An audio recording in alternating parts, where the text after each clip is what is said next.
अब ये देखिए कि भारत से बिगड़ते संबंधों को लेकर अमेरिका के राष्ट्रपति डोनाल्ड ट्रंप धीरे धीरे अब अपने ही देश में घिरते जा रहे हैं। संयुक्त राष्ट्र में अमेरिका की पूर्व राजदूत निकी हेली ने भारत से बिगड़ते रिश्तों पर ट्रंप प्रशासन को चेतावनी दी है। उन्होंने कहा है कि अगर भारत के साथ 25 साल में बना यह भरोसा टूटता है तो यह अमेरिका की एक बहुत बड़ी रणनीतिक भूल होगी। निकी हेली ने अमेरिका की एक मशहूर मैगजीन न्यूज़ वीक में एक आर्टिकल लिखा है जिसमें 4 बड़ी बातें उन्होंने लिखी हैं। पहली बात, भारत के साथ अमेरिका को एक स्वतंत्र और लोकतांत्रिक साझेदार जैसा व्यवहार करना चाहिए, लेकिन अमेरिका दोहरा मापदंड अपनाकर भारत को सजा दे रहा है, जबकि चीन रशिया से ज्यादा तेल खरीदता है। तो जो बात भारत के विदेश मंत्री ने कही अभी थोड़ी देर पहले, वही बात निकी हेली कह रही है। दूसरा उन्होंने लिखा है, भारत और अमेरिका के रिश्तों में दूरी आई तो चीन इसका पूरा फायदा उठाएगा और इसका असर अमेरिका की विश्वसनीयता पर भी पड़ेगा। तीसरा, भारत की तेजी से बढ़ती अर्थव्यवस्था, सबसे बड़ी जनसंख्या और लोकतंत्र चीन के सामने एक बड़ी चुनौती है। और चौथी बात उन्होंने लिखी है कि चीन को रोकने के लिए भारत को अपना मजबूत और बराबरी का साझेदार बनाना अमेरिका के लिए बहुत ही आवश्यक है। ये 4 सलाहें उन्होंने दी हैं अमेरिका को। भारतीय मूल की निकी हेली ट्रंप की रिपब्लिकन पार्टी की एक बहुत बड़ी नेता है और इसका मतलब है कि ट्रंप की पार्टी के अंदर भी अब राष्ट्रपति ट्रंप की भारत नीति का विरोध शुरू हो गया है। वर्ष 2024 में निकी हेली रिपब्लिकन पार्टी की तरफ से शुरुआती राउंड में अमेरिका के राष्ट्रपति पद की दावेदार थी।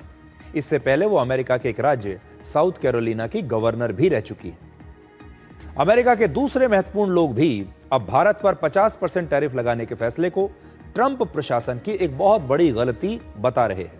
अमेरिका के पूर्व राष्ट्रीय सुरक्षा सलाहकार जॉन बोल्टन ने कहा है कि अमेरिका की भारत नीति में बहुत कंफ्यूजन है, यानी बहुत भ्रम है। अब दोबारा भारत का भरोसा जीतना आसान नहीं होगा और यह अमेरिका के लिए रणनीतिक रूप से हानिकारक है। अमेरिका के एक मशहूर अर्थशास्त्री जेफरी सेक्स ने भारत पर टैरिफ को अमेरिकी विदेश नीति का सबसे मूर्खतापूर्ण कदम बताया है और अमेरिका के एक प्रसिद्ध पत्रकार फरीद जकारिया भी ये कह रहे हैं कि ट्रंप का टैरिफ वॉर भारत और अमेरिका के संबंधों को बहुत जल्द खत्म कर सकता है, जिसके बाद भारत रशिया से अपने संबंधों को मजबूत कर सकता है और चीन के साथ भी रिश्तों में सुधार की संभावना बढ़ जाएगी। यानी विदेशी मामलों के जानकार हों, अर्थशास्त्री हों, अमेरिका का मीडिया हो, वहां के नेता हों, सब यही कह रहे हैं कि ट्रंप की ये नीति अमेरिका के हितों के खिलाफ है। सबसे बड़ी बात यह है कि अमेरिका का जो मीडिया है, वहाँ की जो प्रेस है, वैसे तो वो हमेशा ही भारत के खिलाफ रहती है, लेकिन इस मामले में अमेरिका की प्रेस में, वहाँ के मीडिया में ट्रंप की आलोचना हो रही है और वो सब लोग इस बात को मानते हैं कि भारत अमेरिका का एक बहुत बड़ा पार्टनर बन सकता था। 25 साल हमने इस रिश्ते में मेहनत की है, आज हम यहाँ तक पहुँचे हैं जब अमेरिका और भारत एक पार्टनर बन गए हैं। ऐसे में ये 25 साल की मेहनत को डोनाल्ड ट्रंप ने सिर्फ अपने कुछ निजी कारणों से बर्बाद कर दिया। अगर हम अमेरिका की बड़ी बड़ी कंपनियों को देखें तो वहां से यह साफ हो जाता है कि इस समय भारत को अमेरिका की उतनी आवश्यकता नहीं है जितनी अमेरिका को भारत की आवश्यकता है।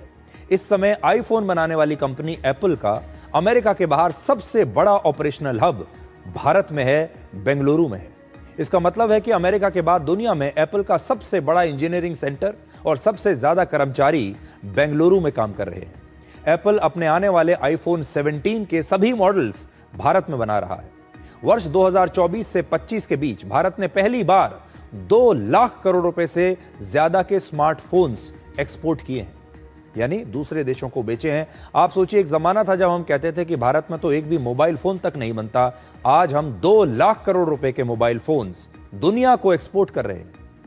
वर्ष 2025 में, यानी इस साल अप्रैल से लेकर जून के बीच अमेरिका ने अपने कुल स्मार्टफोन्स का 44% हिस्सा भारत से खरीदा है, जबकि वर्ष 2024 की दूसरी तिमाही में यह आंकड़ा सिर्फ 13% था।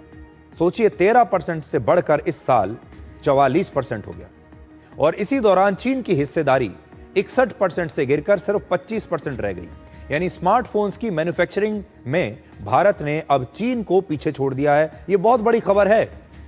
आपके लिए भी जानने के लिए कि इससे पहले मोबाइल फोन्स का बनाने का जो सबसे बड़ा हब था वो चीन था, लेकिन अब भारत ने चीन को पीछे छोड़ दिया है और भारत चीन से ज्यादा मोबाइल फोन्स अपने देश में बना रहा है। तो जो हम सपना देखते थे एक जमाने में कि भारत दुनिया का सबसे बड़ा प्रोडक्शन हब बनेगा, जहां दुनिया की बड़ी बड़ी कंपनियां अपनी मैन्युफैक्चरिंग लेकर आएंगी, यहां दुनिया का सारा सामान बनेगा, उस तरफ हम धीरे धीरे बढ़ चुके हैं। और मोबाइल फोन की जहां तक बात है, अब हम चीन को पीछे छोड़ चुके हैं। अमेरिका की कंपनियां चीन पर अपनी निर्भरता कम कर रही हैं और भारत पर भरोसा कर रही हैं। अमेरिका की एक कंपनी वॉलमार्ट, बोइंग या टेस्ला जैसी बड़ी बड़ी कंपनियां भारत से सामान खरीद रही हैं, स्पेयर पार्ट्स खरीद रही हैं और वॉलमार्ट ने वर्ष 2027 तक भारत से सालाना 84,000 करोड़ रुपए का सामान मंगवाने का लक्ष्य रखा है।